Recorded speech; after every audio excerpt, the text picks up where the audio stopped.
Cat back with another video, man. I just left the gym, dude. I'm dehydrated, and I need to go eat something and rehydrate myself. And I messed up. I forgot to fucking hydrate myself before I go in there. I weigh so much, man, that I gotta like drink a half a gallon of water before I work out every single time. And I forget to hydrate myself. Drink Gatorade and stuff like that. Like, my body's special. I gotta drink like Gatorade and half a gallon of water before I go up in there. Now I'm gonna go eat something, drink some Coke, because Coke is really good for redehydration. Stuff like that, man. Fuck, I didn't finish my workout. I didn't even get to my arms or nothing. Just like I can't work out when I'm dehydrated. But that goes to show that you can't have your cake and eat it too. You know, you gotta give some time to hydrate yourself before you work out and stuff, man. You can't just jump into a full-blown workout. It ain't like it ain't like I'm 150 pounds, you know what I'm saying? I'm 200 and 265 pounds of muscle. But I also got some fat mixed in with the muscle. It's hard with this job to drop the body fat percentage. You know what I'm saying? So you be getting shit on the go. You know what I mean? But I want to say, you know, black men, especially black men, we cannot have our cake and eat it too. And I'm gonna make Nipsey Hussle a prime example why we cannot have our cake and eat it too. Nipsey Hussle still wanted to be in the streets, even though he was a multi-millionaire and he was successful. So now I'm starting to believe it wasn't government, because government is not going to put a hit on somebody who's paying high taxes. You know what I'm saying? Nipsey Hussle was not a threat to white supremacy. And in a way, he kind of was, but at the same time, he was just doing something just for his hood. You know what I'm saying?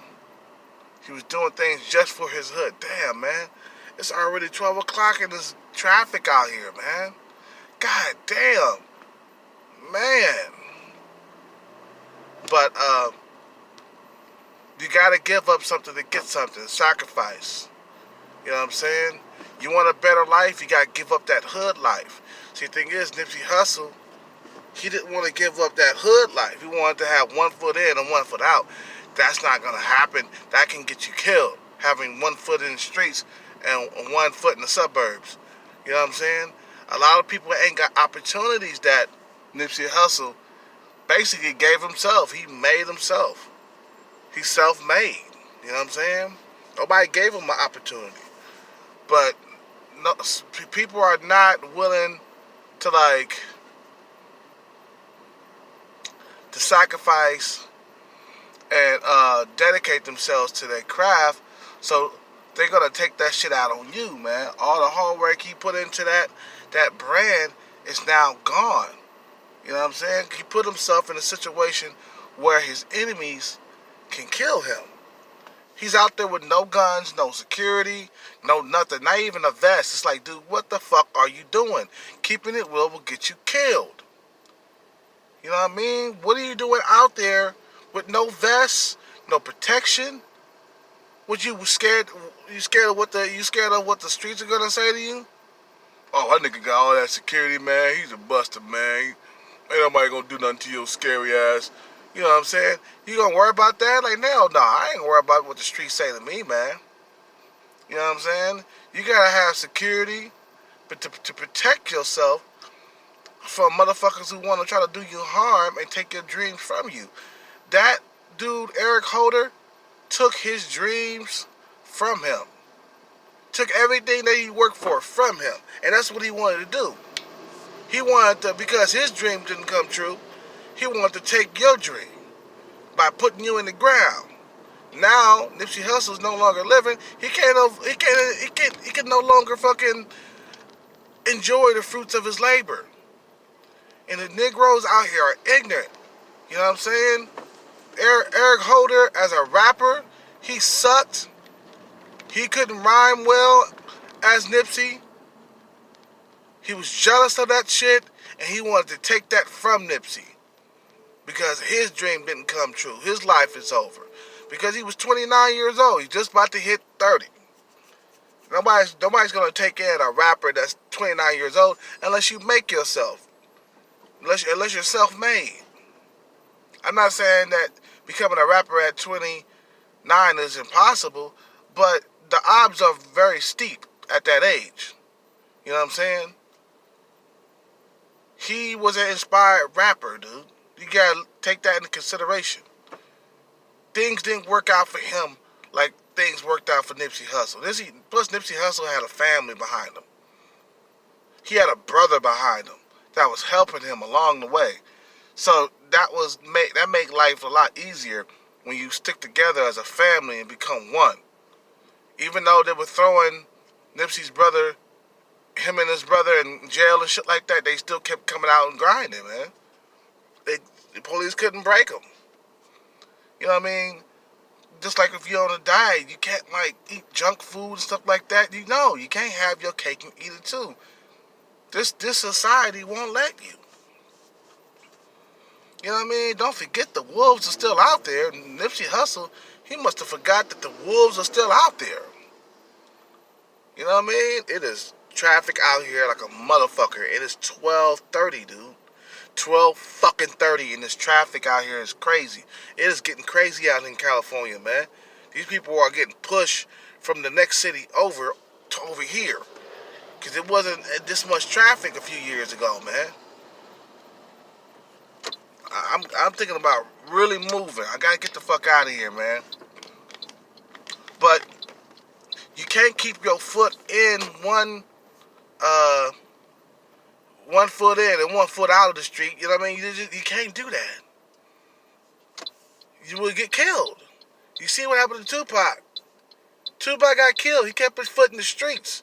Kept trying to gangbang. Fucking with the wrong dude. He ran up on the wrong dude. You would run up on a killer eventually, talking that big shit. You know what I mean? Being in the streets without security, no armed security or nothing. Dr. Dre, Snoop Dogg kept armed security around them. They still alive to this day because of that. Because nobody's going to run up on an armed person. Even you're armed, they armed too. They can shoot back and kill you.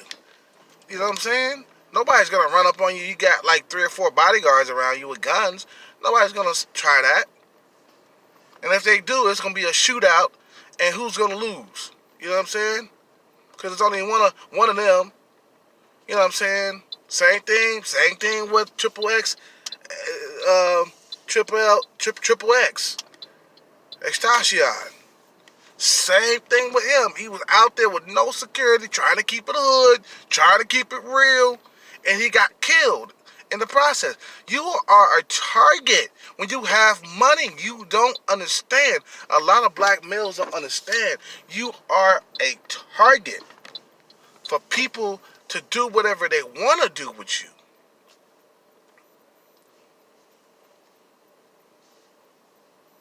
You know, you are a fucking target. Get the fuck out of my way. I'm trying to get in this spot. And they don't understand what type of world you live in. Like, dude, cops can kill you. Niggas can kill you. Jealous niggas can kill you. You are, oh, I'm gonna keep this real. I'm out here. Especially you from the street and you ain't got no gun. That shows that you would have 1 foot in, 1 foot out. You have to have a gun. He could at least been out there with a gun and a vest. Even though his gun could have been hidden, he would have went to jail for a few years and got out and made another song, made some more songs. You know what I'm saying? Rather get caught with a gun than without a gun. At least he would have had his life. At least he would have got a few years and got out. Because with a weapons charge, that's a few years. Okay? But he has money, so he's able to, you know, push the shit into his favor. He'll be out in a year and a half. You know what I'm saying? But you don't understand what type of world we live in. See, the thing is, a lot of Negroes live in a fantasy world where everything is all cotton candy and fucking Jolly Ranchers, you know what I'm saying, and candy canes.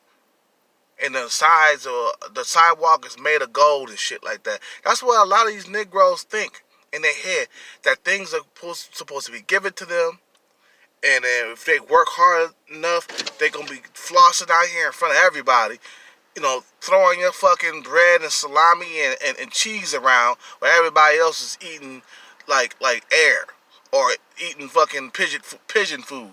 You know what I'm saying? You know what I mean? You can't be out here flossing on niggas like that, man, and don't think niggas gonna feel a certain type of way. Oh, he out here flossing his motherfucking Lamborghini. That's what he was doing. He had a Lamborghini. He was talking about how much money he was making, how he was making $250,000. You know what I'm saying? And with no problem, no sweat. I got chains on my fucking neck that cost $50,000. And come on, man. You can't keep yourself in the streets when you're talking that shit. You gotta have bodyguards, no matter what. Fuck that keeping it real shit. You know what I mean? You know what I mean? At least hire your homeboys. You know what I'm saying? The gang that you from, hire them to protect you. Put them around you with guns and shit like that. At least have that. See, the thing is, you can't. Once you become successful as a black man, you have to move out of the hood. You have to move out of the hood. There's no way you can stay. You will die if you stay here in the hood or stay there. And, you know, you can lose your fucking life in these streets. They don't give a fuck who you are. They will smoke you. You know what I'm saying? But anyway, I gotta get here and get this food, man. Daylight is burning. You guys have a good day, man. And subscribe to the channel if you're new. And click the notification bell button so you would never, ever miss another video from me. And I'm out.